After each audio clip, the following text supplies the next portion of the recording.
Good evening. Thank you so much for coming out this evening to spend this time with us. I know after a long, busy day, another event, and many other things that you could have done, but you made this a priority, and I'm grateful. Thank you so much for your time. We are so excited about tonight. We're excited because you're going to hear the voices of some really, really important folks. And that's the voice of some of our students. We'll have a panel this evening, and we get to hear from them. We'll also have an opportunity to hear from you. We have two very special guests that will be introduced to you in short order, and we're so excited that they're in the school district with us. I also want to thank Mr. John Montgomery for allowing us to be here at Hoover High School for this opportunity. This is our third community meeting. And thank you for your attendance again. I also want to acknowledge our board. Our board has been in a whole board training since about 4:30 this afternoon, and we all made a mad rush over to be present. If our board would just stand up, we're appreciative of our board, very supportive of the work that we're doing with equity and inclusion and unity, and so I appreciate so very much their leadership. I want to take just a very quick few minutes, and Dr. Lamar's given me my marching orders about that, but I just want to share just a few things with you. First of all, I think it's so important that we tell our story. We can't depend on other people to deliver the story of Hoover City Schools and the outstanding work that we're doing as it relates to equity and just the awesome efforts that are going into this. This is a most appropriate time for me to thank Dr. Terry Lamar for his leadership as our Director of Equity and Educational Initiatives and doing just outstanding work. And so we realize that we need to continue to come to you and to share our story with you and to listen to you and have you help and support us with this work. I think it's important just to share with you a few convictions. Hey, we're here tonight to talk about equity. We're here to talk about equity, and so as a result of that, I just want to share with you that tonight really is about all students and all colors and all ethnicities and all languages and all religions. This is about all of our students, and so we're here to talk about all students. And we believe, our conviction is, now Webster probably doesn't agree with me, but I shared this earlier today, we have 13 belief statements in our policy manual. But I want to share 3 convictions. To me, convictions are a little bit deeper than just something I believe, because I believe lots of things, and some of them I'm really, really strongly convicted about, and others I'm just, yeah, I believe that. But here's some convictions, and the board and I share these, and that is that all of our students, regardless of all the colors, ethnicities, languages, religions, that regardless of their giftedness or challenges, and by the way, all of our students have both. They're gifted in so many ways, and hey, we all have challenges. And so regardless of their giftedness or challenges, they have a right to an education and an educational experience that's free of any and all barriers that would exclude their access to any of our classes, to any of our programs, or to any activities for which they're eligible. And by the way, we have to make sure when we talk about eligible that there shall be no eligibility rules that exclude any of our students based on color or socioeconomic reasons. That is a conviction of ours. There's a second conviction, and that is that all of our students, all colors, all ethnicities, all religions, all languages, that regardless of the academic challenges, and look, we have students who have academic reluctance, academic challenges, that regardless of those challenges, that those students shall receive the support which best meets their needs. That's something we're convicted about and that we want to honor in our school district. We also have a third conviction, and that is that all of our students, that regardless of the behavioral challenges they present to us, they have the right to be respected, they have the right to be treated with dignity and worth, they have the right to experience fair consequences for offenses that's committed. Sometimes we just get it terribly wrong. Adults do and students do. And we are convinced that regardless of those challenges that they bring to us in terms of their conduct and behavior, it is still our responsibility and our obligation and our heart's desire that we treat all of our students with respect and dignity. I love this visual. I don't know how well that you can see it, but diversity. We have a very diverse school district. When we think of diversity in terms of being different, dissimilar, and unalike, we often say, hey, we're all more alike than we are different. And we are. We're much more alike than we are different, but we have diversity in our school district. Equity.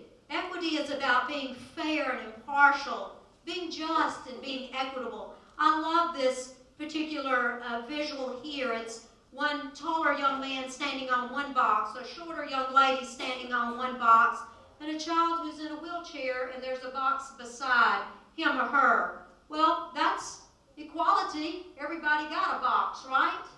But this is not what we're talking about. We're talking about equity.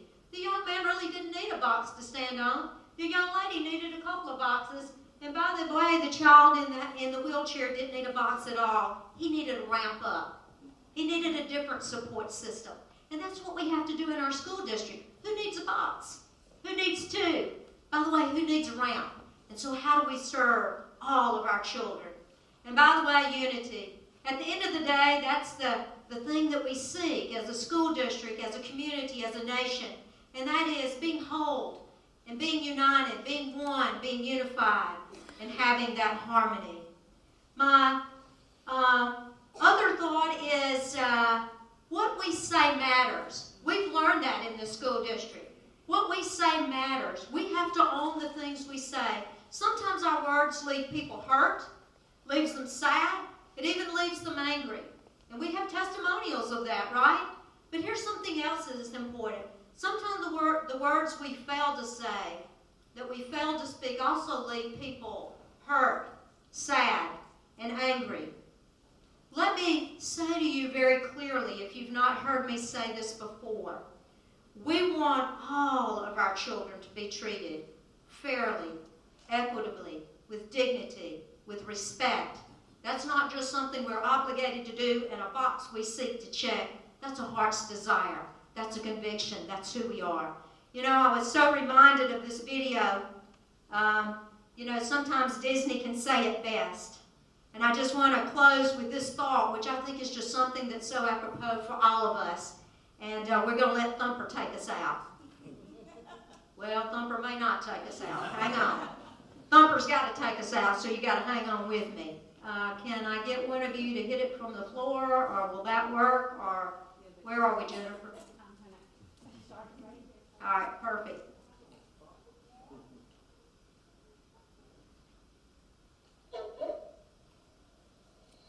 Yes, Mama.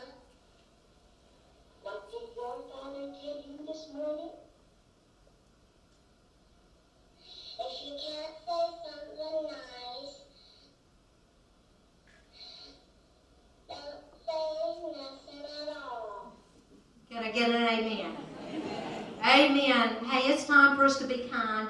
It's time for us to say good things, positive things, and celebrate the diversity in the school district and to celebrate unity. Thank you, and I turn it over to Dr. Jeter. Thank you, Dr. Jeter.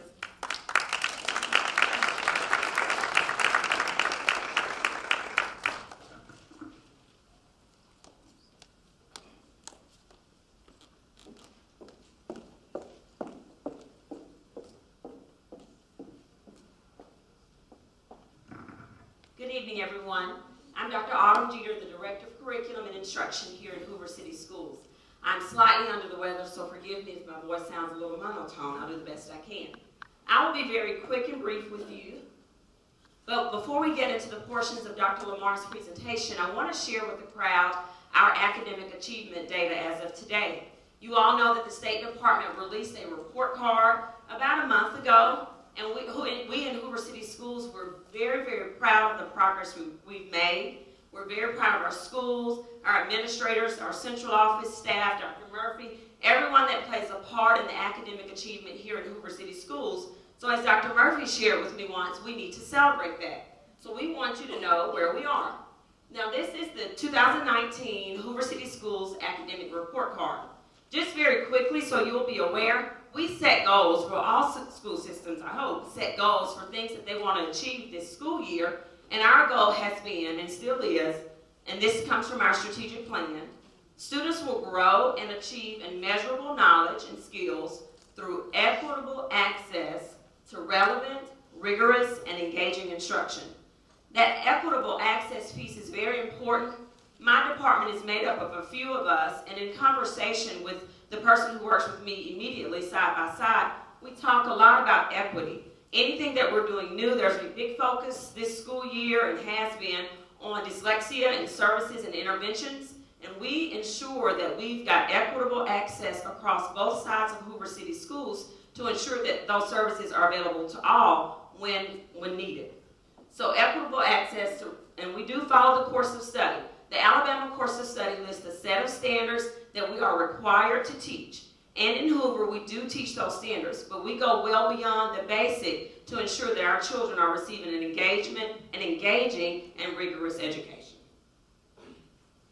So our report card that you've seen probably in the news or the media floating around comes from a formula from the State Department of Education. There are 6 indicators that they use to give us the letter grade that you've seen. And within those 6 indicators, there's a deeper formula that they use to calculate the percentage. The 6 portions of our report cards are made up of academic achievement, the standards, ensuring that we're teaching our standards. 20% of our state report card grade comes from academic achievement. Academic growth, 25% of our grade comes from growth, our students achieving at or above their individual goals. Graduation rate is 30%, it's the highest amount on the report card, and college and career readiness is 10%. Those 2 formulas or numerical values that we get from the State Department are a year and 2 years ago. Because we have some students, they may have to come back for various reasons. They finish in the summer or they finish the next school year, and they are a part of our calculation. Everything else is based on last school year. Progress in English language proficiency is 5%. That's the number of students in our EL program that are meeting or exceeding their goals, as well as chronic absenteeism, which is 10%.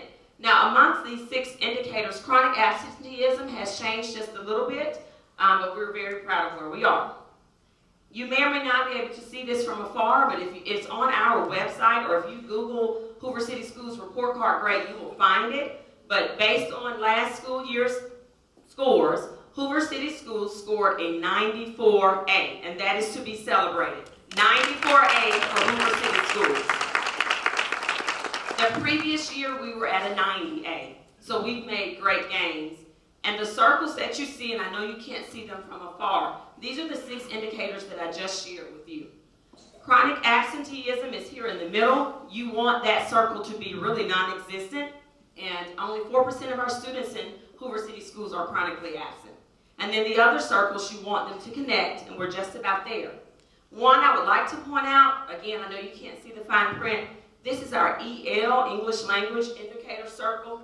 You want to achieve 50 or above. Hoover City Schools is at 60.33% of our EL students are at or above their achievement levels, which is to be applauded as well. The year before, correct me, Dr. Smith, if I'm wrong, we were high 40th percentile. So we've made major gains in our EL population. And this is just a visual for you of last year, or the year before last versus this past school year at all of our schools. All of our schools increased, with the exception of 2. We have 2 schools with a B, 88B, very high Bs, and we're steadily making progress and gains at those schools as well. We are above the state average on many of our school areas. You will notice that South Shades Crest and Brock's Gap, post-rezoning, will always receive the same letter grade because that is a feeder pattern school, even though they're on 2 different campuses. And then the last piece of data that I have to share with you is our ACT scores. And again, I know it's hard to see from afar, but the bottom line is the state average for ACT scores is an 18.9. We are above the state average, Hoover City Schools, 22.5, and we are making gains. The year before, we were at 22.4 as an average. That does not mean all of our students make this score. This is just the average. And Hoover City Schools is at 22.5 this school year, and then we have Hoover High in Spain Park. So we are very, very pleased and excited with all of the academic growth. There are many, many more slides that I could have shown tonight, but we will be here all night. And this isn't about me, Dr. Moore, this isn't about me. So I'm going to get ready to turn it back over to your equity team. And let's just applaud and celebrate all the academic growth that we've made here in Hoover City Schools. Thank you.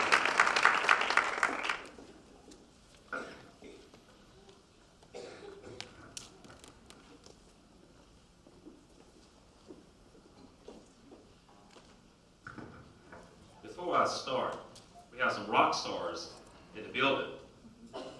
I would like, this year, what we've done in terms of diversity, in terms of equity, we have allowed students to provide professional development to us old folks. And so what that means is, we have done videos where students were answering questions that teachers had from the last training we did, the very first training we did here at Hoover. And so I would like for any student that provided us that professional development to stand, please.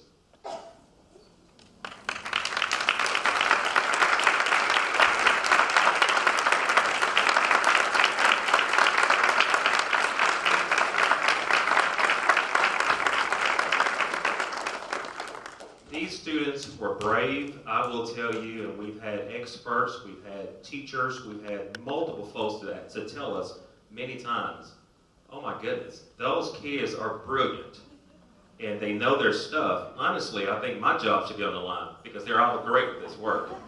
So I'm very pleased and very happy for you all. Thank you all so much. And we have students from Spain Park, Hoover High School, Berry Middle, Bumpus, Simmons, and River Chase Elementary. So again, thank you all so much.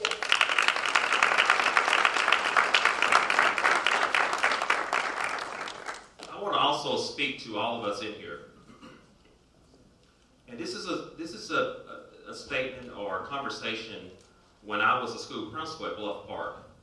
And I would have this conversation every single year as principal to all my parents. And I would tell them, we need your support.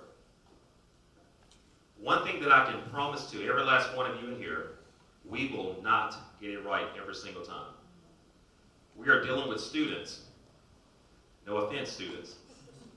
And I can assure you, as long as we have kids, and I have two boys, they're actually here tonight, and I have to remind them when they're not on their best behavior, and I have to remind them to do the right things when they're not making good decisions or good choices. But all we would ask you for is an opportunity to either fail or succeed. And there are many times I will tell you that it may appear as if there is nothing going on behind the scenes. But I can assure you there are so many pieces and moving pieces behind the scenes that we are doing and that we are working on as a district at the local schools. So that's my plea to you, is to give us an opportunity to either fail or succeed, but at least give us that opportunity, because we are one family in Hoover. And I want us to always look at each other as family, because that's what we are. We're a community. And that's the one reason I wanted to always live in this city, is because I like the family environment of this city and this school system. Okay? Just wanted to share it with you all. I know you're not my parents in terms of me being at Bluff Park anymore, but I do want to share that with you as well. So the purpose of today is to share Hoover City Schools equity and education initiatives, to receive feedback from our equity consultants, start a panel discussion with our stakeholders, and then to answer any questions that you all may have.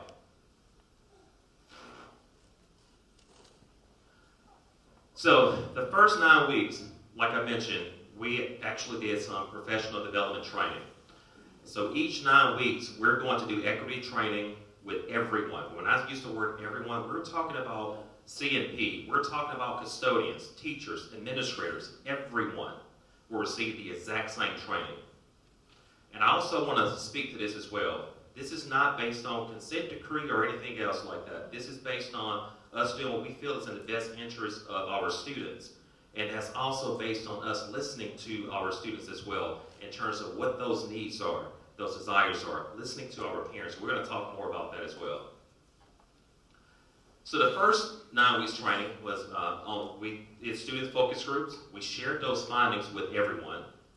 We also had some professional development on microaggressions.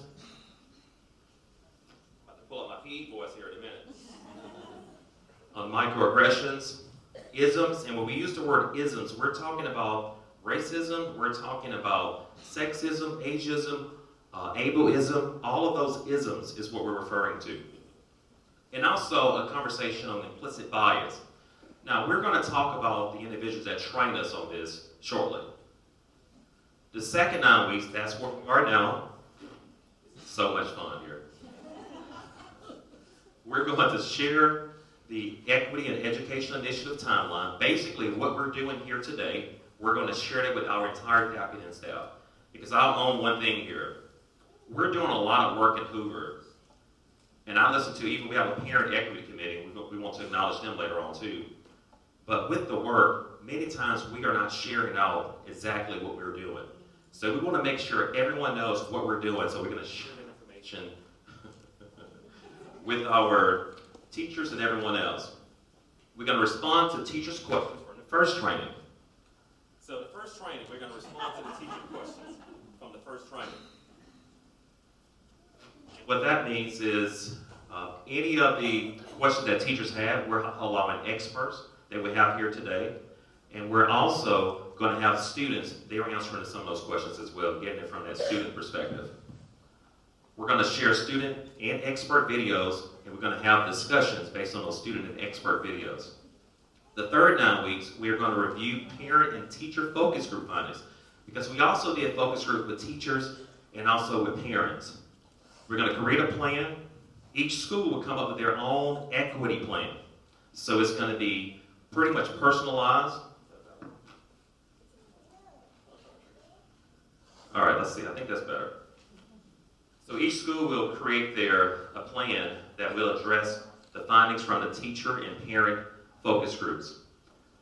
And then we're going to survey our faculty and staff, because we may see things, we may miss some items that are more localized to each school, so they're going to have that conversation as well.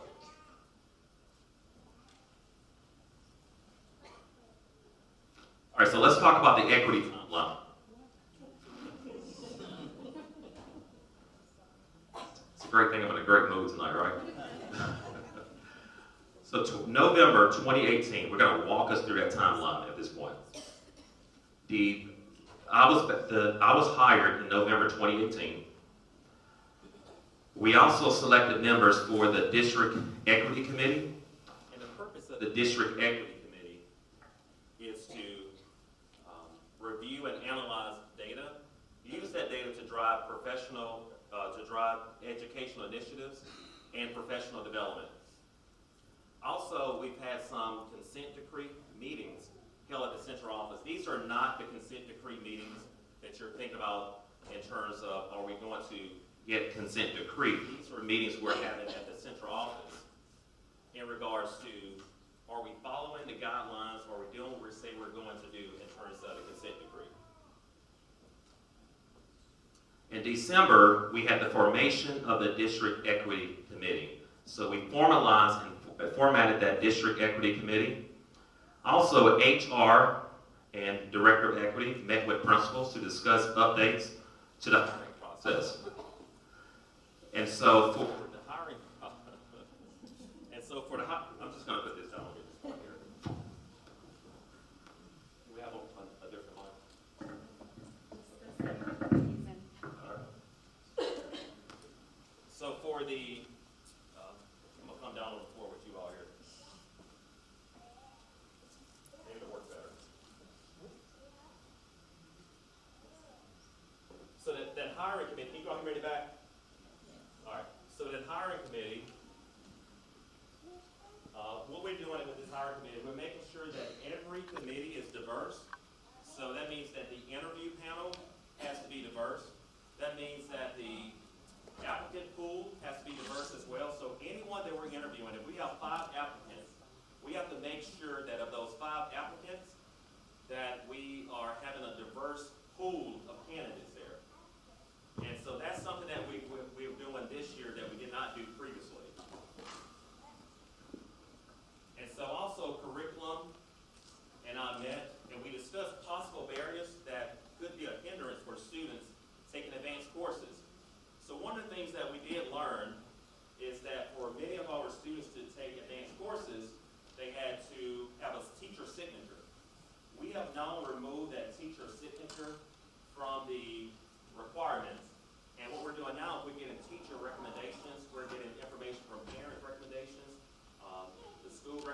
we're also looking at test scores as well.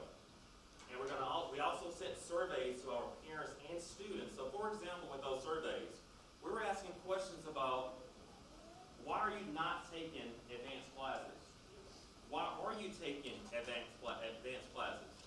And so we use that information to make determinations. What are some things that we need to do or we can do here at the local schools and also at the district level?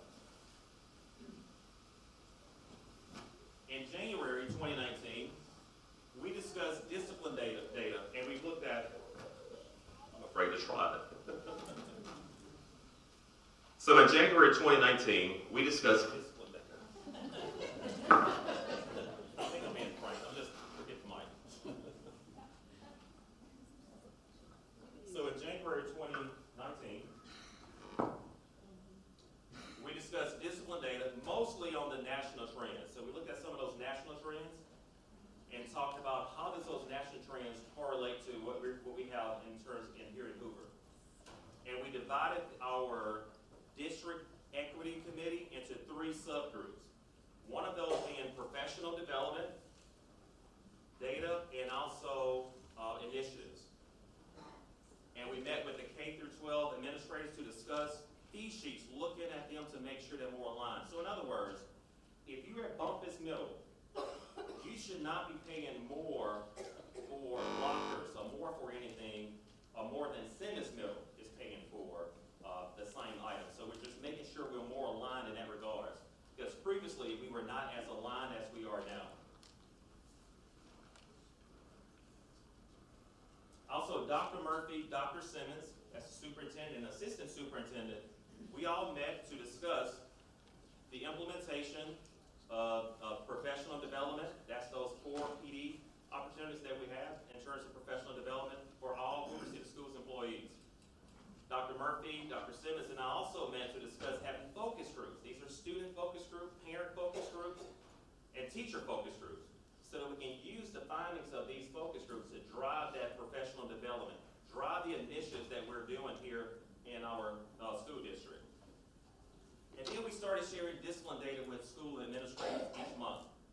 And I want to also talk about this part of it as well. And it's going to go to another slide where it says meaningful data. But what we're doing is, traditionally in the past, what we've done, we've shared numbers, pure numbers, with our school administrators. So you may say, for example, Hoover High School, you have 500, hopefully Hoover High School could have 500. You have 20 infractions, but we don't say exactly who those infractions are with. So in other words, what we're doing now, if we're at Gwen Elementary, and they have 10 students with infractions, and then if we look at that data, you have the student's name there, and if we have 50% of those 10 infractions coming from one student, that means that now we need to know exactly what we need to do to provide interventions for that particular student. And not only that, but we can look at it in terms of, are these infractions taking place at the beginning of each month, at the end, so we can track that data and watch it as well. So we're making it more meaningful than just looking at numbers, or pure numbers, in a sense. Then in February, the curriculum and I, we met with school administrators to discuss their Scantron mid-year data.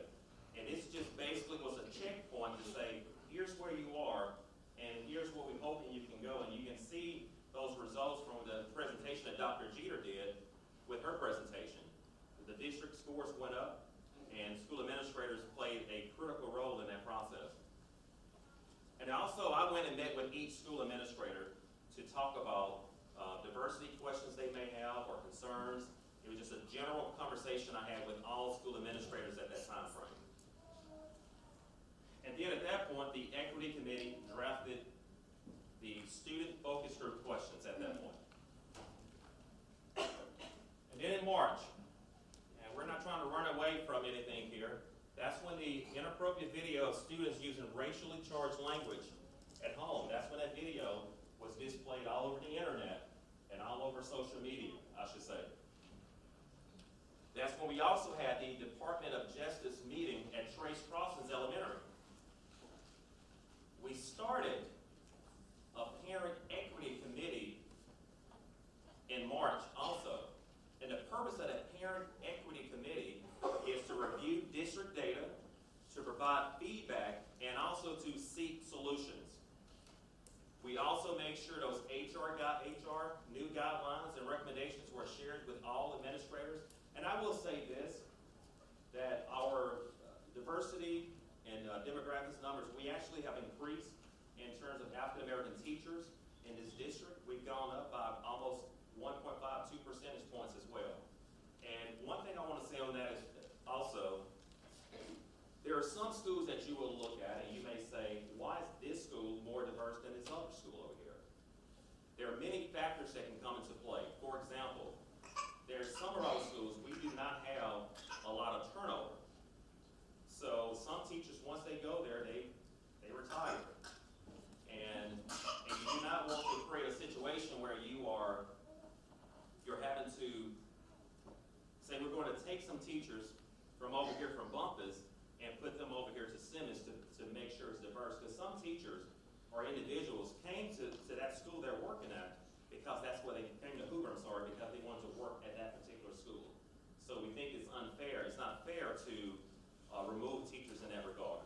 Hope that makes sense. So a lot of times we're not having teachers in terms of diversity at certain schools because we don't have that turnover as much in some locations. Not always a cause, but that is part of the reason as well. And then we had that parent equity committee meeting, and then again, that monthly discipline data sharing with and discussions with the school administrators. In April, the equity committee was formally trained to conduct focus groups, and that was done by Dr. Karen Chisholm from Sanford University, or at Sanford University. We had another parent committee meeting. We had a consent decree meeting with the department chairs. Also, we had Hoover High School Unity Walk and Spain Park High School Blackout Day. Those were two powerful events that were done at both high school locations, and it had such an impact on all the students. And we also, that's when we had those focus groups as well. We had a total of 6 groups. Each group consisted of 10 students. For the exception of one, we had 7 students. So we had 57 students. Our goal was to have 60 students. And these were juniors and seniors at Hoover High School and also at Spain Park. And based on this is just a quick summary here. This is not the actual results. It's just a quick summary, which is overall, students had a great experience in Hoover City Schools, and they truly enjoy their schools and teachers. Students who are involved in sports and extracurricular activities felt the most connected. They also mentioned if you are not part of clubs or groups, you do not feel as connected to the school. And that if you were an introvert, you didn't feel as connected if you were not part of those clubs and groups. And students also, they want to learn more about how to respond to inappropriate comments. And that's one of the questions that the students answered, part of the professional development video that they've done as well. And students also wanted more motivational feedback and encouragement to step outside of their comfort zones. And then in May, we analyzed student focus group data and started preparation for parent focus groups. And then again, the Parent District Committee, we reviewed the consent decree with the curriculum, the consent decree with the curriculum department, reviewed the HR plan with HR department as well. So we have an HR plan that we talked about and with making sure everything is diverse. And then in June, we had the equity and inclusion training for all schools and central office administrators. The training was conducted by Dr. Courtney Bentley, Dr. Amy Samuels, and Dr. Greg Samuels with the University of Montevallo. They are here. If I get the two of them to stand.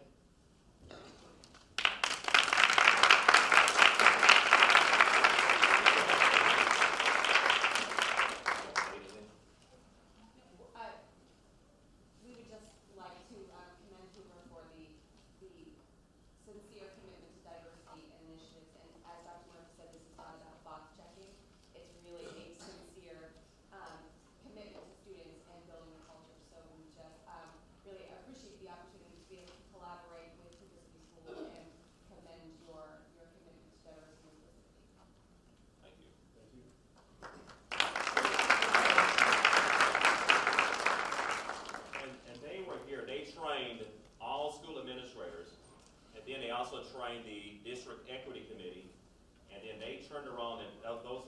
train all the local schools as well.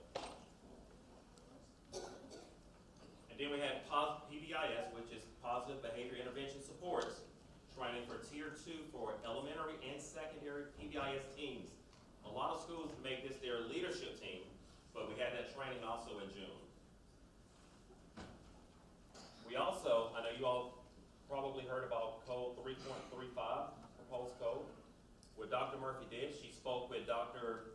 Verdell Roberts, she spoke with some students from Spain Park High School, from Hoover High School. She talked to Dr. Elam and Dr. Roberts. And she talked to parents, she talked to community, got feedback from most folks in the district. And just wanted to get some feedback there on 3.35. And in July, we conducted parent focus groups. And again, the University of Montevallo they trained the equity committee to be district trainers with the trainer model. Each school had a representative on the district equity committee. And so we also formalized those relationships with Dr. Roberts and Dr. Elam from the Elam Institute. And we're going to talk more about those two as well, give you their credentials. And then we had the focus group and discipline presentation with all school administrators. And the discipline presentation to make sure that everyone is using similar terminology. It should not be one of those things where we are using certain terminology over here at Spain Park and not in a different terminology at Hoover High School, to make sure we are more aligned in that regards. But then in August, that's when we had the training for everyone in the school district on those microaggressions, the implicit bias. We had that training in August with all of our Hoover City Schools employees.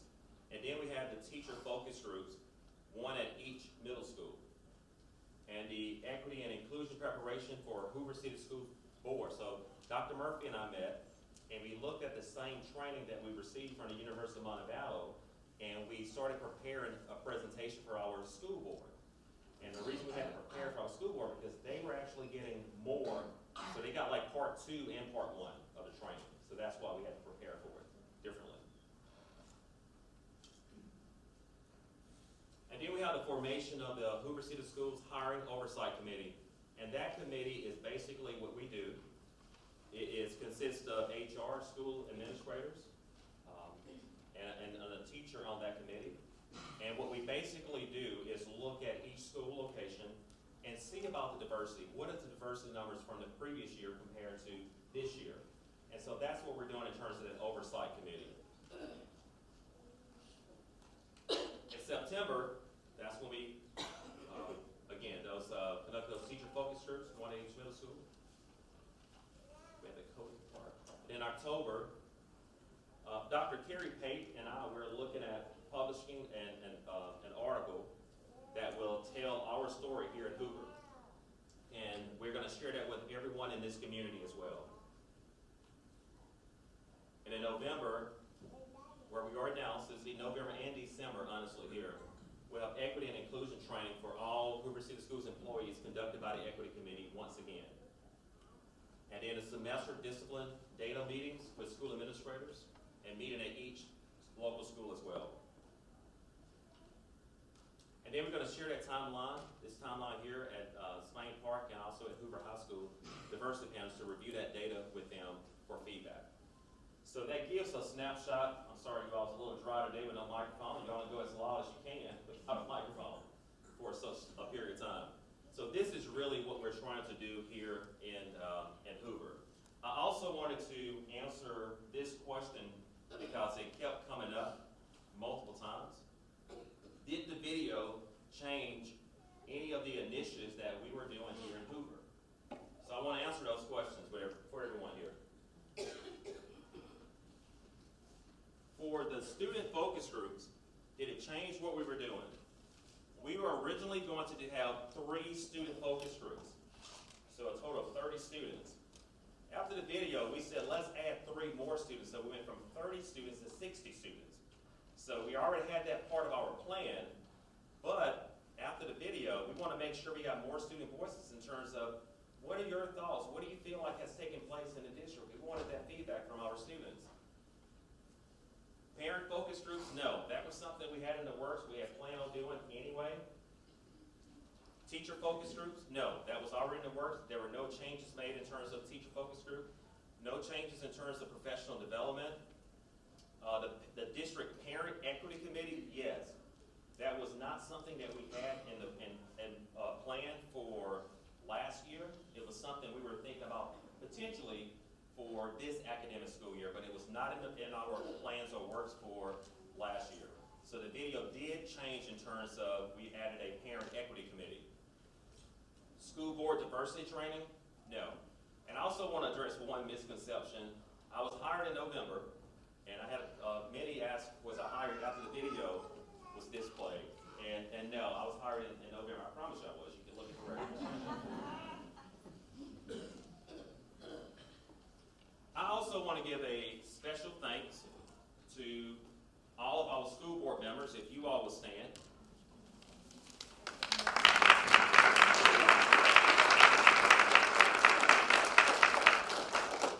And Dr. Murphy has already been here, but I want to say it's the work that we're doing here in this district. You cannot do work like this if you do not have a supportive school board and superintendent. And I have seen multiple places where you can try to do work like this, and it backfires because you don't have that back end there. And so I just wanted to personally say in front of everyone, we appreciate you all and your support, being willing to be part of the training as well. I think it's very powerful, and I feel like Hoover is steps ahead of most other districts. And we're now having other districts call us, asking us, hey, will you share what you all are doing at Hoover with us? So again, thank you all so much.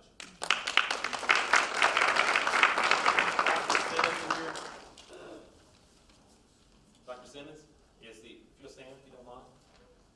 She is the assistant superintendent here at Hoover, and she has been highly supportive as well, and every meeting pretty much that we're doing, and she's given that support, so thank you as well in that regards. Do we have any school administrators? If you're a school administrator, assistant principal, if you will stand.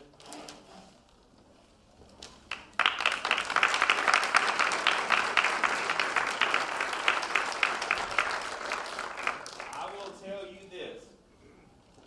We have school administrators who are they're calling me almost every day talking about, hey, we're ready for the next training. Let's get the next training. I'm like, look, we're going as fast as we can. But I think that speaks volumes in terms of you got school administrators that want to jump ahead and say, let's get this done. Let's make sure we get this right.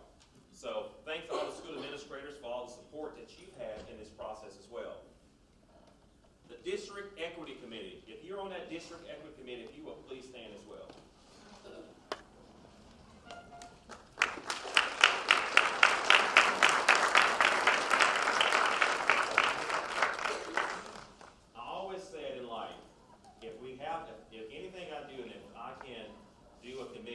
Make sure it's meaningful. I will tell you, this is probably the hardest working committee that I've ever seen. They do professional development in their locations and a lot of work that they're doing, tons of work. They're preparing currently for the Part 2 training for the district as well. So great job, thank you all so much. My job would not be possible without that District Equity Committee. Parent Equity Committee, if you'll stand. Anyone on that Parent Equity Committee, I'll stand.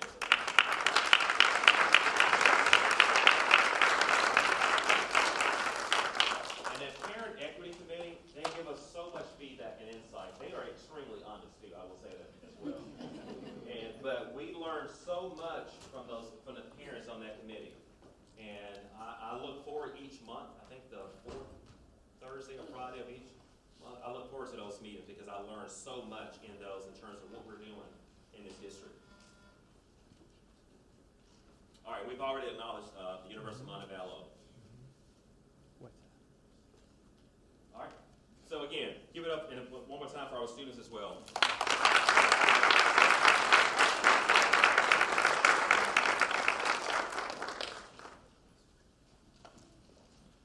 All right, I've had the pleasure of working with all of these groups today in our district leadership with our two guests here, Dr. Donna Elam and Dr. Burdell Roberts.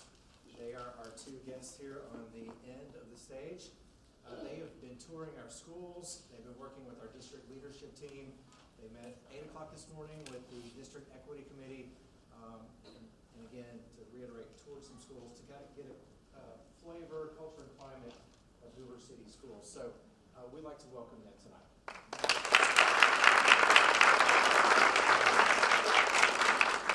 I will say both of them are super accomplished, and I may let them speak to some of their accomplishments, but New York, Connecticut, Florida, South Carolina, they've traveled the country. They've seen things that go very well and things that don't go so well.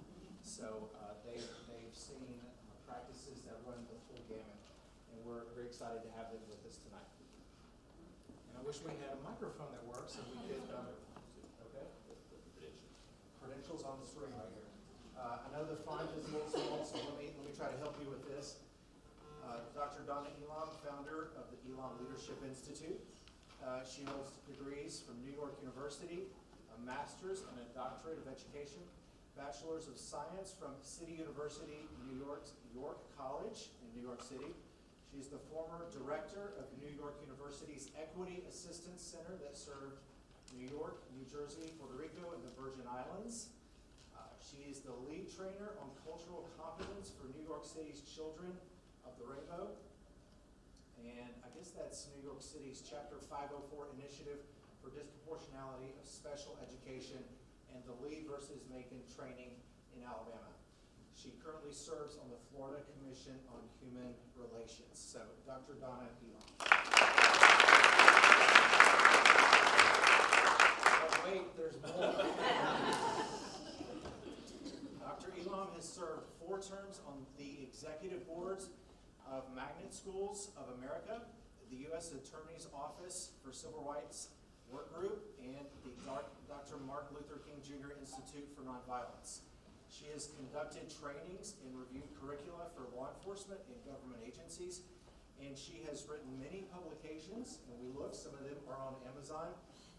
Why They Marched, The Struggle for the Right to Vote is the title of one of those that is searchable tonight.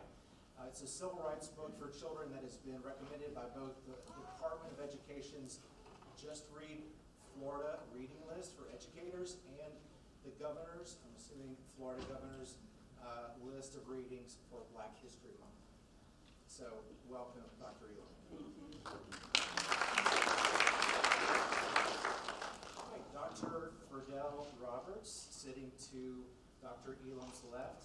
She has served as an education and equity consultant with the Southeastern Equity Center and Intercultural Development Research Association. She's done it all in the K-12 setting as well. She's been a teacher, principal, director, a deputy superintendent for the New Haven, Connecticut public school system.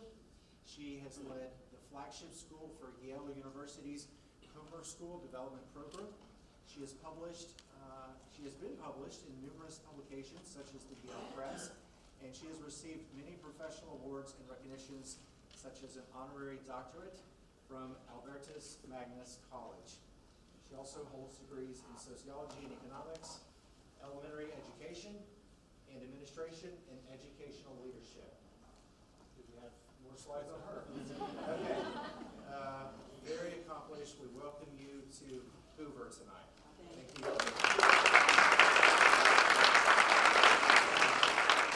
Really, at this time, we want to get their feedback on just, in general, just your thoughts, your feedback, and we can give this one more try.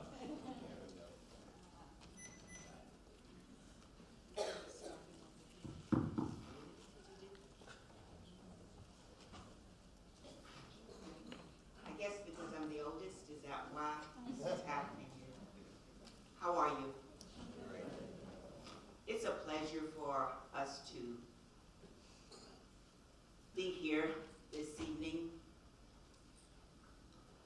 Dr. Elam and I have been together for, I guess, over 20-some years. Our paths have crossed, and somehow we've ended up in dealing with lots of school districts who are either going through unitary status or She is the researcher. I'm the practitioner. Been in the trenches, and somehow we just seem to come out with the same answer, I guess. Our belief is that as we talk about diversity and equity, it's not a separate entity. It's not a separate piece. But we want so much to congratulate your superintendent here and your board for seeing it that way, that it is not a separate entity, but that it is a part of everything you do, not only for your children, for your teachers, but what we do for each other. I compliment you also for the position that, and we're seeing a lot of this, we kept saying to Dr. Lamar, my goodness, put that stuff down on paper. You know, people got to know what you've done. It's been in the minds.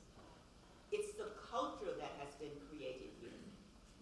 It's a culture that's safe, so people feel free in talking about some things. This work, and Dr. Lam will tell you, this whole thing about diversity, it's not a quick fix. We don't even have all the answers. But what we do know is that there are things that work. And what we do know is that this district and what we've seen so far outmeasures so many districts that we've been into. It outmeasures those districts because we see that people care about kids, and that they care about each other, and that they care about the inclusion of curriculum with diversity, equity, that they don't see any of this as a separate piece. And as we've walked in some of the schools, it is just amazing. We were trying to take pictures because, see, Dr. Lam does all this work with magnet schools. It's like magnet schools here in Hoover, all over the place. It is absolutely amazing. You are amazing.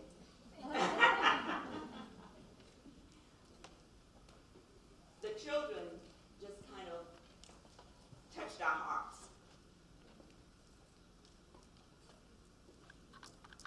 Because what they've said to you, I hope you listen to them. They actually told you what you should be teaching in the classrooms. They actually told you how to teach, if you heard it. And so my message is, thank you for allowing us to be a part of your family. But it's also to remember, there may be some more bumps in the road, because schools are a microcosm of society. And what we see outside comes into us. But you've got the structures in place. You've got wonderful people in place. Another thing, I just have to share this because it's another observation we've made. We're in a school this morning. We didn't get very far because there was so much at the beginning. But the principal in that school had been in that school and moved up. There's continuity. We've seen that in several schools. We're at the high school today. He had been there. Makes a difference when you've got that kind of continuity. So we thank the board, we thank the superintendent for that kind of thing. We're just so blessed to be here, and please know that this work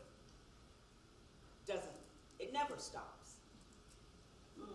That was strong. Thank you, Dr. Robbins. Yes.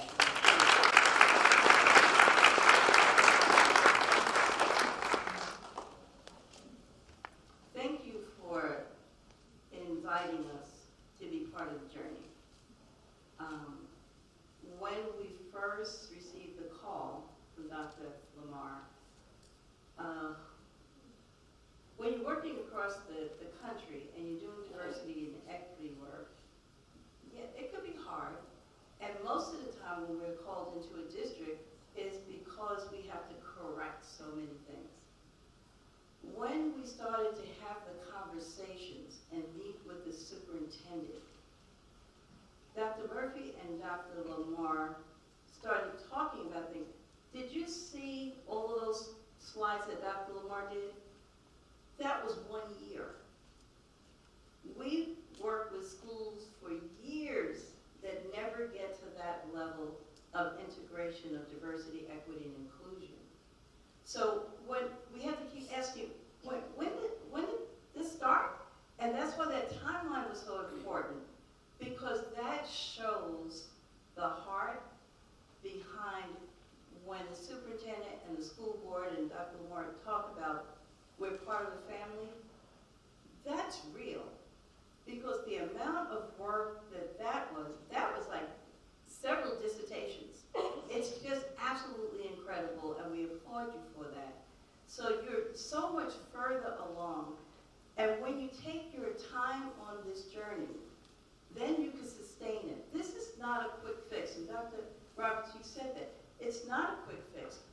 What we are addressing are some of the historical concerns and challenges that we face in our nation in education.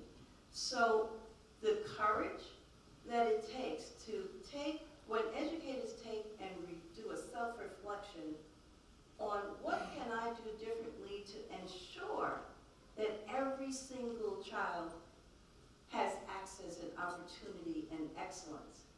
That's what this is about. And so it's not about addressing one concern.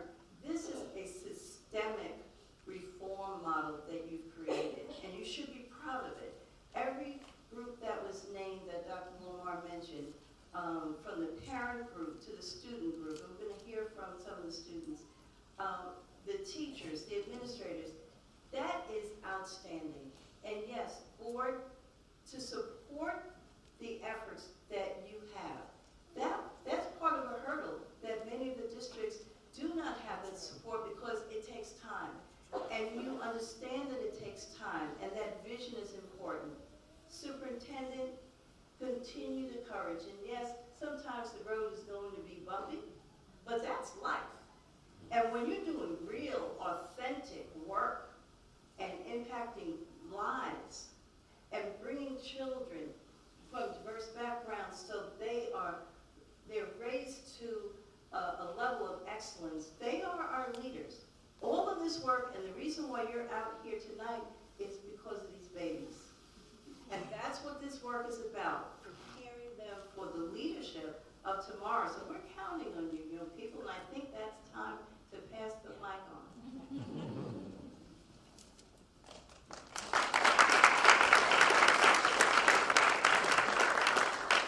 Okay, at this time, we will start the panel discussion. I think that's why everybody's here. I want to first introduce the panel. As you all know, we have Dr. Roberts, Dr. Elam.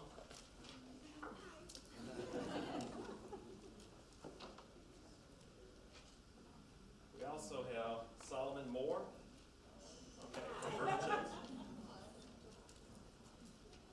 We have Lucia Vilches from Simmons. We have Emmy Latham from Hoover High School. Dr. Jason Long, he's on the Parent Equity Committee. Dr. Kimberly White, she's the principal at Gwen Elementary School. Dr. Chris Robbins is the principal at Berry. And Ms. Kimberly Thane is the teacher at Deer Valley. All right, I don't think I missed anyone, did I? All right. So we're going to ask a few questions, and because of time, we won't get to all of them. But we do want to start a conversation. And the purpose of this is to really open up a conversation, because I want to hear from our students. I want to hear from the parents and everyone else on this committee. And then we have a little time for questions. The questions are directed at the adults. I do not want to put students in, I'm going to principal mode here. I want to protect my students, I'm sorry. That's right. And any question that you have here would direct those at the adults on the panel, okay? I told you I'll look out.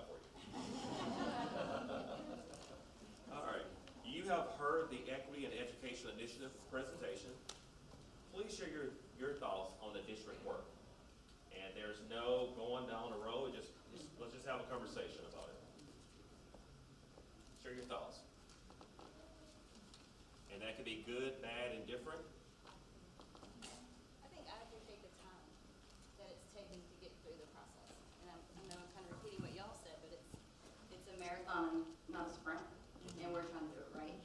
We want to make sure we're listening to everyone. And we want to do it the right way. Make sure we've covered all our bases. And I really appreciate that. Okay. Awesome. I'd like to say from the perspective of an administrator in our district, I have been in the district for quite a while, and Dr. Laura mentioned in an earlier conversation that we've attempted this before, and it's such a journey, and things change and people change and times change in our country and in our community. But I think that this is the right time for our district to have this conversation. I think that our school, Gwen Elementary School, where I'm the principal, has really grown and benefited from just having those conversations with each other. You know, we boast that we have good relationships with one another in our school, and it's been put to the test with the conversations that we've had thus far. And I think that that's important, because sometimes I tell our teachers that sometimes you need to break something to fix it and put it back together. And sometimes the things that we don't know are as powerful as the things that we know. And so we're learning and growing together. And so this process is just beginning, and we're looking forward to continuing. I'm originally from Tupelo, Mississippi. My mother is the baby of 18, no twins. And my parents had 8 children, and I'm the 3rd oldest. And my mom would always say, Jason, how you see people is how you treat people. And I would say, well, Mom, how do I see them? And she would say, it starts at home. Because I think for the challenge for the parents, it's a privilege to be on this panel as a parent. Being a product from a public high school and then having the privilege of going to a private institution for college, I gotta say it is an honor just to be, as a parent, sitting up here and working with the superintendent and other board members that really challenge how we see each other. I think that's really important. So I just challenge all the parents is that when you are home with your children, is challenge them. How do you see them? And ask your child, how you see them? Because how they see their peers is how they're going to treat them. And it's how they're going to speak to them. And it's how they're going to behave around them. And it starts at home. So I pray every night, God, I challenge you that you would just open up the eyes of my sons, that they will see people as humans, not as color, but just that your children. At the end of the day, how you see them is how you would treat them.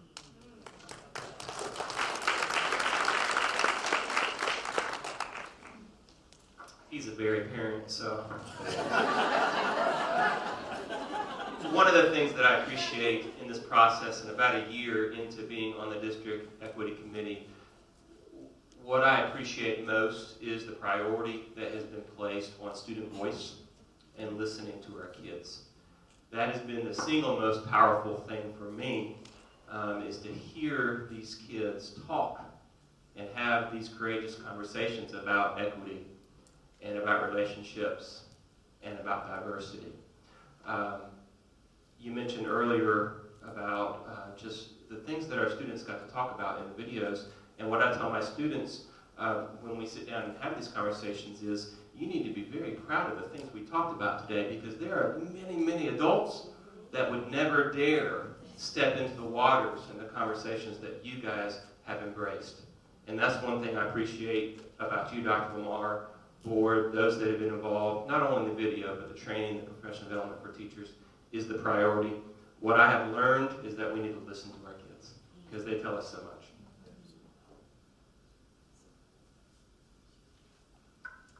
I'm just so thankful for all this opportunity to be over here and speak and to hear what everyone has to say, but I just love what's been said, and as a student, I'm so thankful to have an opportunity to speak out and be able to have these conversations and help come up with answers to these questions, because without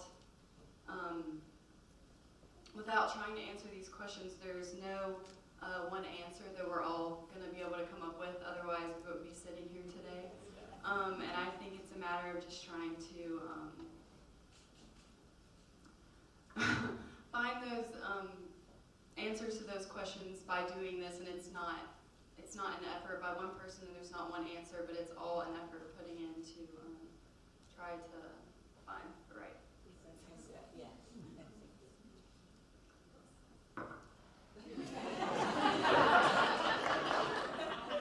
Well, honestly, I feel as I'd like to thank Dr. Murphy and Dr. Lamar and all of the Hoover City School staff. You are doing a phenomenal job. I feel as, like Dr. Lamar said, we are one big community. And honestly, I feel like we're more than a community. We're like one big family. And I feel like the equity, when it comes to how they're handling solutions in the classroom, as a student, I experience this Monday to Friday on a weekly basis, not in June, not in July. But I feel as they have a wonderful job, and all of the teachers and staff are well trained. They are handling situations in the classroom on a daily basis phenomenally. And honestly, I feel very proud to be a Hoover City School student. And I'm really proud to be a student. I'm from River Chase Elementary School, and I want to say, and I see you, Dr. Turning Yellow, all of you are doing a wonderful job of handling situations in the classroom, and I feel, once again, I'm very proud to be a member of the Hoover City Schools family. Thank you. Amen. So the microphone works for everyone but me.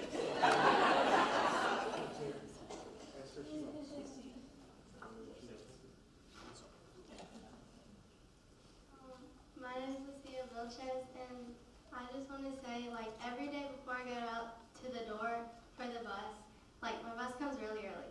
But anyway, my dad tells me that I'm not more than anybody and I'm not less than anybody.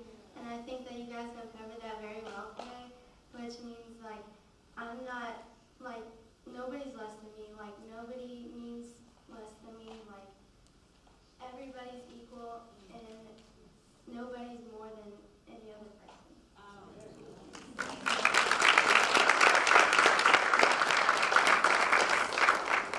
So let me ask an additional question here. How might teachers, or adults I should say here, begin to have conversations about race with students? So for example, if you're a student, I want you to speak from that student perspective. Superintendent speaks from the superintendent, administrators, or parent, and so on. So again, I want to repeat that question in case you all didn't hear me this way. How might teachers begin to have conversations about race with students or with kids? Okay? She's like, I'm not touching that one.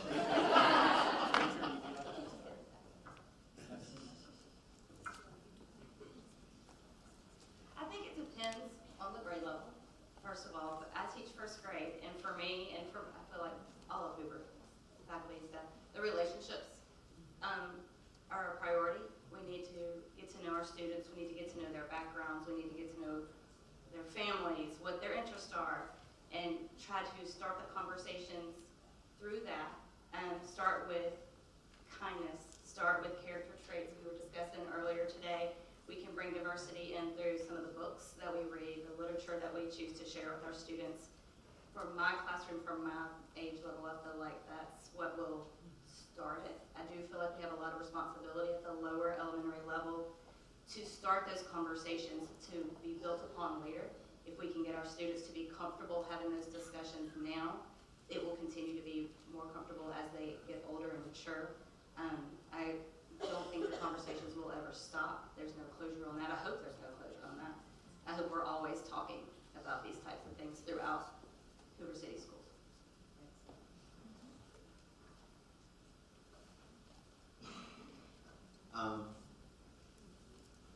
Speaking on behalf as a parent, my boys are 8th grade and 6th grade. I think one thing, a problem that we have sometimes in our culture is that we're always trying to prove one person right or one person wrong.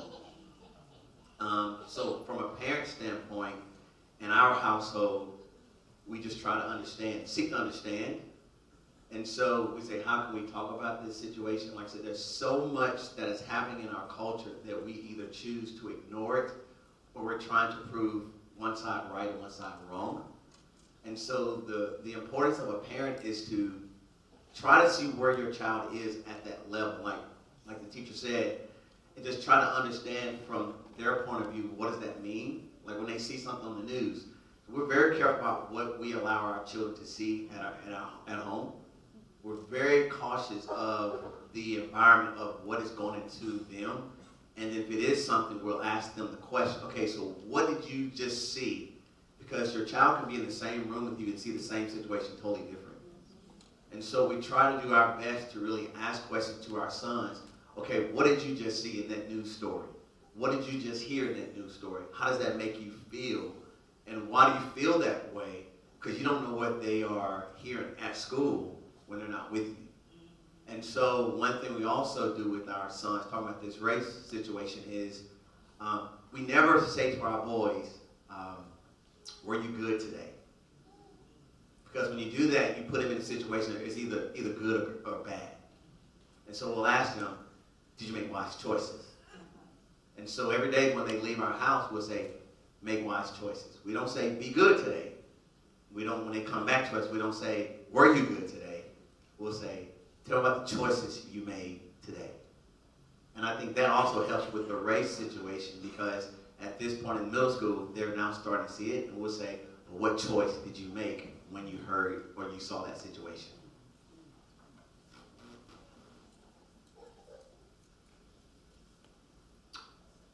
Over the last couple of months, I've been teaching my young one to ride a bike.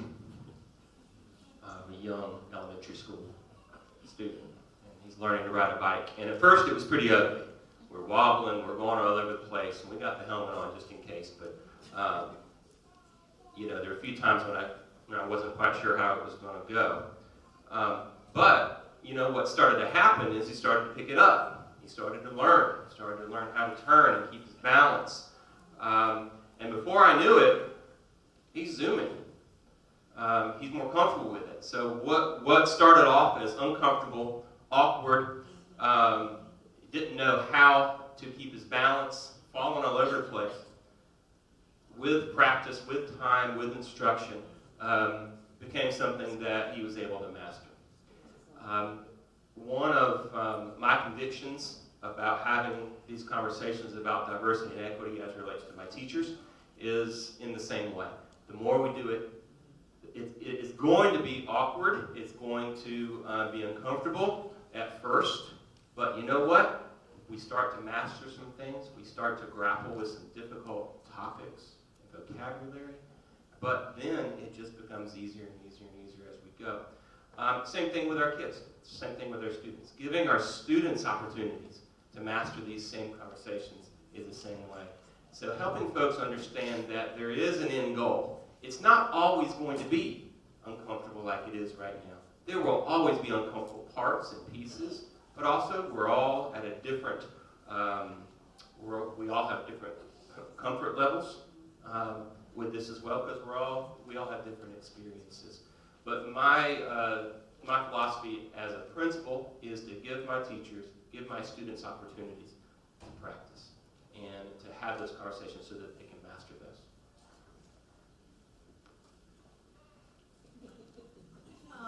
One thing that I think is really important for teachers to have these conversations and start them in the classroom is just being able to listen to students and open up that environment where we can have those conversations, especially in high school. I feel like that's a very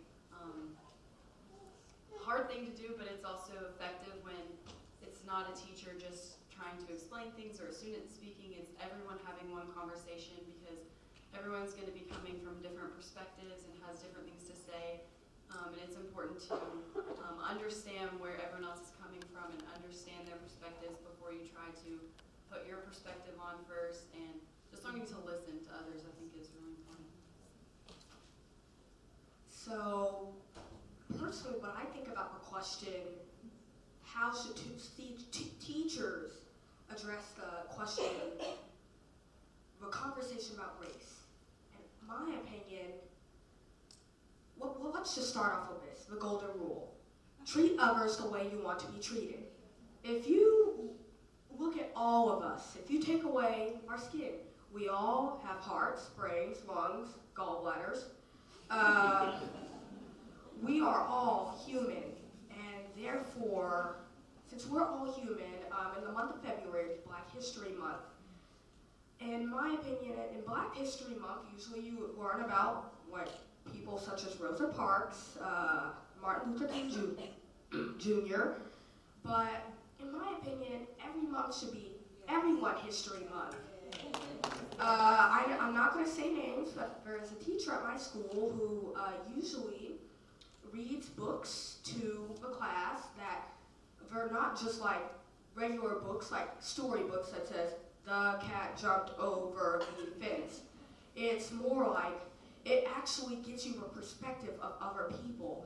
Like, there's race, it has the category of race, like there are different people, and some books are about equality. And like I said, we are all human, and there are some books that have different race, and I know one book, I honestly forgot the title of it, but it had different children, each different race, all around the same age. And the book, it was like, in a sense, going into our brains, thinking, what do you think about these other people? And in my opinion, well, this should be everyone's opinion, we are all the same. We are all human, therefore we all deserve the same treatment with respect, dignity, and we should all be glad for who we are. We are ourselves, and we can't change that. So instead of complaining about it and locking yourselves in the bathroom and crying, we should all just be thankful for who we are. There's nothing you can do about that. And back to the book I was talking about, all the students, some students thought, well, I'm not so sure, what if these people look different, so what if they act different, what if they don't like me? And they told the teacher how they felt, and the teacher told them, well, we're all the same. They are all humans, they have feelings like you. And you can either make their day or break their day. Honestly, I forgot what title that was. If I knew it, I promise I would tell all of you. But we are all people. We're all the same. And in my opinion, teachers, such as the younger grades, I forgot your name, but Miss Fang.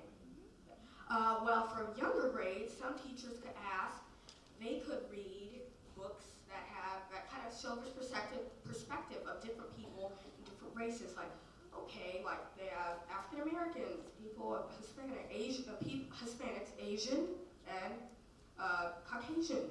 They could all share their opinion of life, and with those stories, I could be like, with those stories, the teacher at the end of the story, hopefully the story delivered a powerful message to at least 70% of the kids, but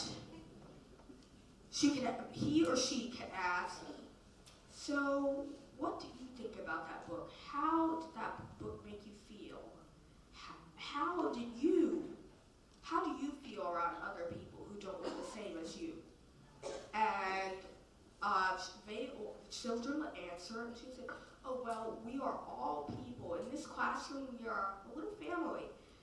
We should all be treated equally with dignity and respect, and I know I said that a lot, but I personally think that is something everybody in this room and everybody out of this room should know about. Therefore, the topic of, in my opinion, race should definitely start with, what do you think about other people? Like, what do you think about other people who don't look at you? Who don't look like you? I'm sorry.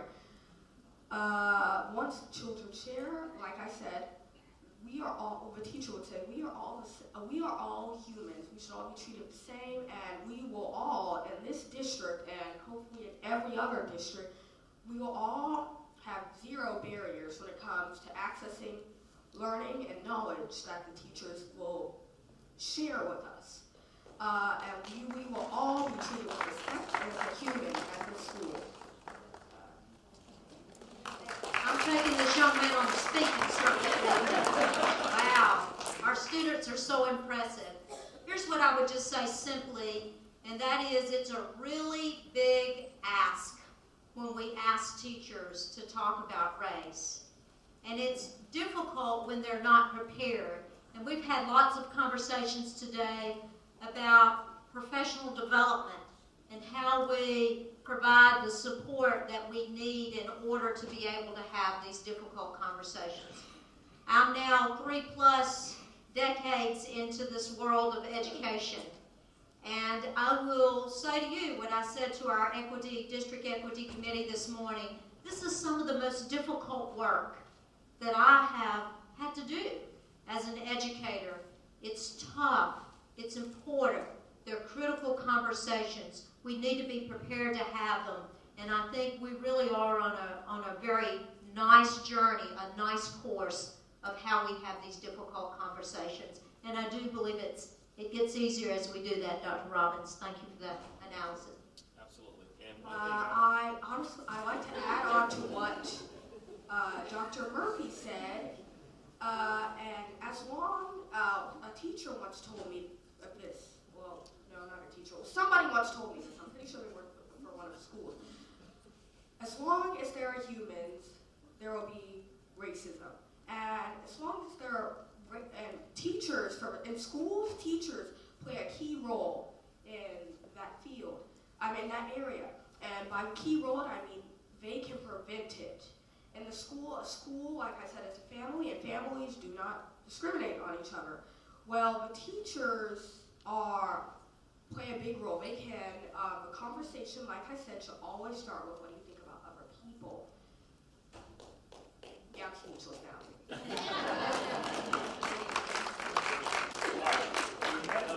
want to say this is not the last time that we will have panel discussion. We're about to open up for a few questions now. And we're going to switch it out every once in a while. So the next round of panel discussions we'll have different students that led that professional development. So I don't want you all to feel as if you were not selected, because you're always selected. It'll go in circles in a sense. Does that make sense? All right. So if there are any questions from anyone out here that you'd like to ask of us, you can do that now. Come on up. And again, no questions directed to students. All right. Do we have anybody from the transportation administration? Transportation is here. Mr. And Jeremy Bradford is with us. He's our Director of Transportation. I have been here in Hoover 3 years. Now it's the 4th year. And I have students, 2 in high school, 1 in middle school, and I have my grandson. He's in elementary school, in 1st grade. I was, when we got here, I asked what's the distance between the house and to the school that covered by the transportation. They told me if it's more than 2 miles, you're covered. So they covered my daughter in Bluff Park for the whole years and the others. When I travel a lot to the Middle East, and I talk to people there about the education, I tell them always, do you know what? I am proud that I have 3 buses every day come to my house, take my kids to high school, middle school, and the elementary school. But I was surprised this year. They said you have to bring your grandson to the school. I said, what's the distance? They said, it's 2 miles. I said, okay, I am 2 miles, 2.4. But they said, well, we change you out of this. So this is the same thing I just want to ask. Thank you. Yeah, absolutely. I'm not sure if the panel can answer that question. Yeah, thank you so much. Mr. Bradford, would you wave your hand and let me connect the 2 of y'all so that y'all can have that conversation about transportation. There is the 2-mile rule. The 2 mile says that if you live within the confines of 2 miles, that we do not transport students to school except in extenuating circumstances, special needs or otherwise. But I'm happy to connect the two of you, okay? Thank you.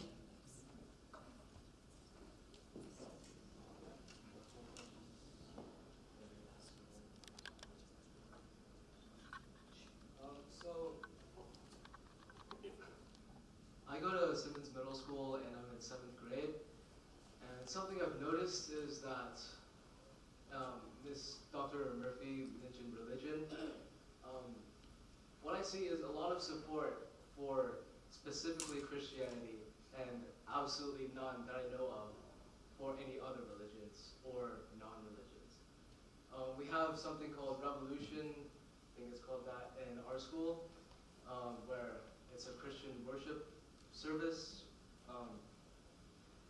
I don't see any other support for other religions. So also I've been taught about the First Amendment and the separation of church and state. I think that's important, and I don't see that in our schools.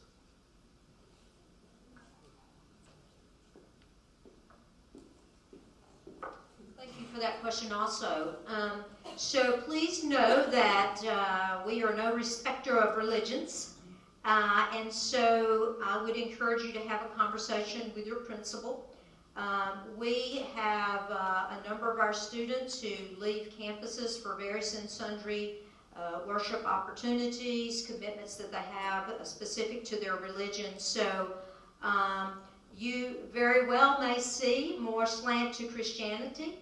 I think, as we would acknowledge, you're in the Bible Belt, but having said that, there is no discrimination as it relates to other students who choose to worship in a different way. So a couple of things. One, please feel free to speak to your principal. And two, know that if there are those occasions where there's a religious commitment or some religious worship or some choice not to worship at all, you're certainly entitled to that, okay?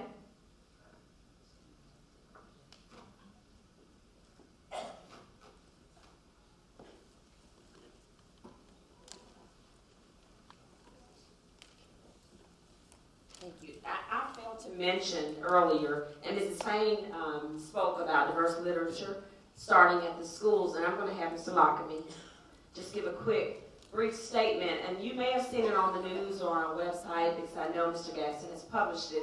But we have an initiative here, and we've been working with a group of teachers here in Hoover City Schools. It's our Diverse Literature Initiative. It's the first year, but it started on a program a few years back prior to my hire in Hoover, where teachers in our district were exposed to diverse literature. Once I was hired and they told me about this initiative in the school district, my question was, well, how is it in the hands of children?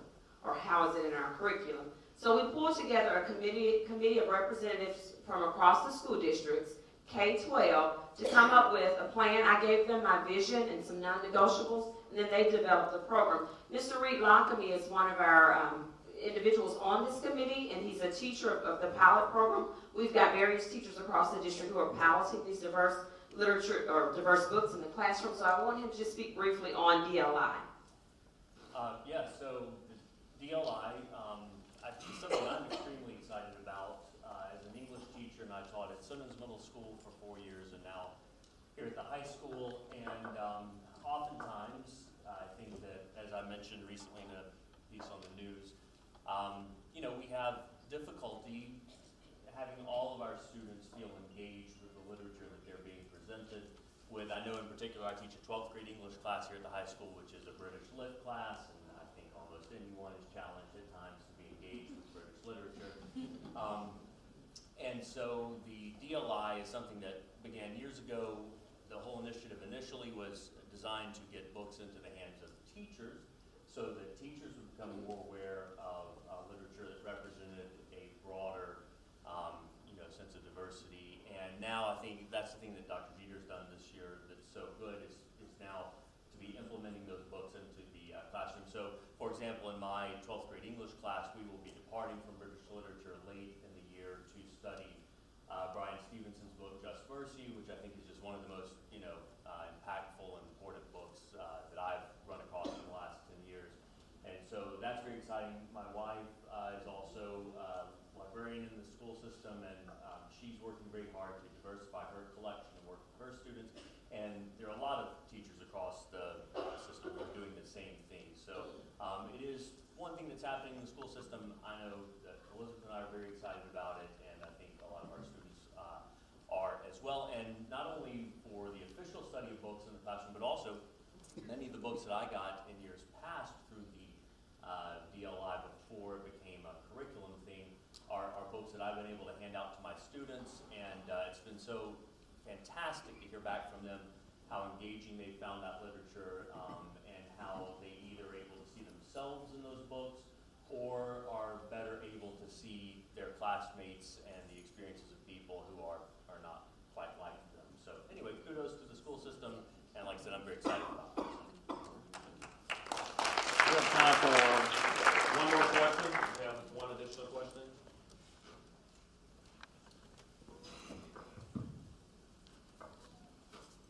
So much for having this today.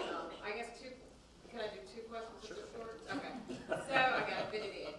So how do we make sure this information is known for the families who couldn't make it today? Because, you may be preaching to the choir a little bit as far as for those who are here. We're all energized about this. I would love to see this kind of information spread to all the families and all the people who are stakeholders in the school system know about the good work that you're doing. The second thing is, any thoughts about how we can make sure our children are having more consistent experiences across the school district? I have an elementary school child who may or may not be getting the same type of exposure to diversity that a child in another school may have. And so I'm really interested in knowing what efforts are being taken to make sure the experiences are getting towards being more consistent, no matter what school you're in and what the leadership is doing in that particular school. But thank you so much for all your efforts and your good work. You bet. I will, if you don't mind, Pam, I'll take the first question. Mr. Gaskin and I have already had a conversation about where that timeline that you saw would go out on our district page. That timeline will be sent like everything else, like you get a newsletter from your school administrators. We're even thinking about having that timeline go out to school administrators and going out to parents as well. Because we think the best way to communicate through parents is through the principals, so through the administrators. So that's one avenue, or two avenues. And there's going to be a district equity link on our district website where you can go there and see in real time, all right, here we are in the month of January. We can see exactly what those district initiatives are, or things that we're planning to do. And you can also go back and see what we have done as well. So that's what will live from this point forward. So Mr. Gaskin and I, we're already communicating in that regard. So that's a great question. In terms of making sure this is more aligned across the district, would one of you all like to speak about that? Or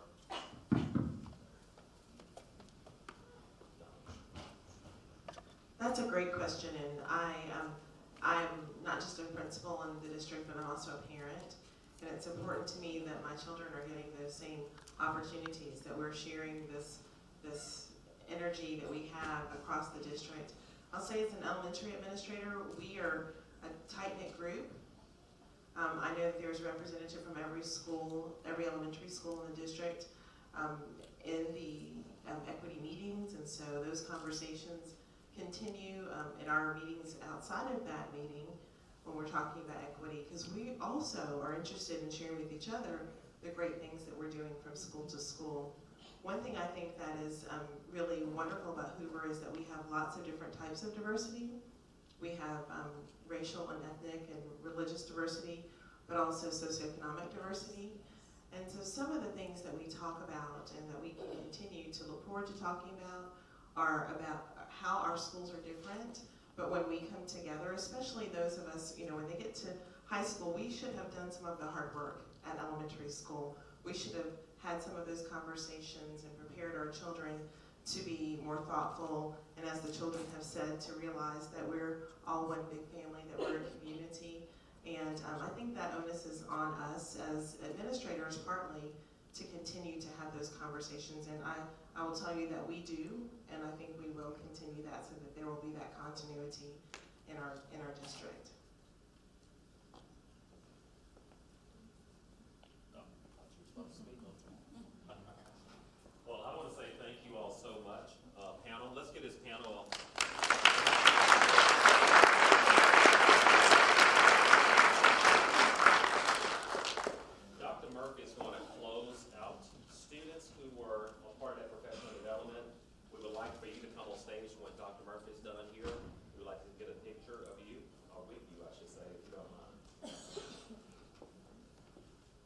been a long day, so I'll be exceptionally brief. Let me thank you again. So many things that you could have done with your evening, and yet you chose to come and spend this time with us on such important conversation and work as we've done.